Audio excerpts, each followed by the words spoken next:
দুপুরে কি কি রান্না করলাম চলো তোমাদেরকে দেখিয়ে দিই। অনেক তাড়াহুড়োর মধ্যে রান্না করেছি, তো কি কি রান্না করেছি তোমাদেরকে দেখিয়ে দিই। প্রথমেই দেখো, তোমাদেরকে দেখিয়েছিলাম আলু বেগুন দিয়ে ভোলা শুটকি মাছের একটা তরকারি, পুরো মাখা মাখা করে করেছি।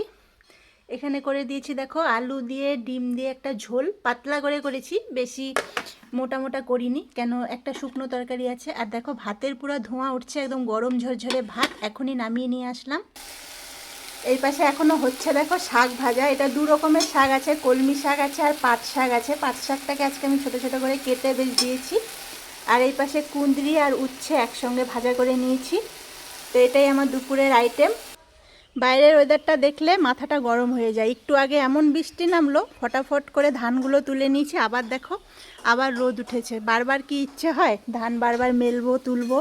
তো এই পাশে সব তুলে নিয়েছি, কি করব জানি না, আবার কি রোদে দিতে হবে না কি করতে হবে। আর এই পাশে বরমশাই চলে এসেছে, আসার সময় নিয়ে এসেছে দেখো একটা ঠান্ডা ঠান্ডা মজা, বলে এটা খেয়ে মাথা ঠান্ডা করো। তো এটা এখন খাবো। তো চলো সবাইকে শুভ দুপুর। বৈশাখ মাসের আকাশ এরকমই হবে, কখন রোদ উঠবে কখন বৃষ্টি হবে কেউ বলতে পারে না। তো আমাদের এখানে তো মানে শুরু হয়ে গেছে, ধান পাকলেই এরকম শুরু হয়ে যায়। তো এবার স্নান টান করি, তারপরে দুপুরে খাওয়া দাওয়া করব। সবাইকে শুভ দুপুর বন্ধুরা।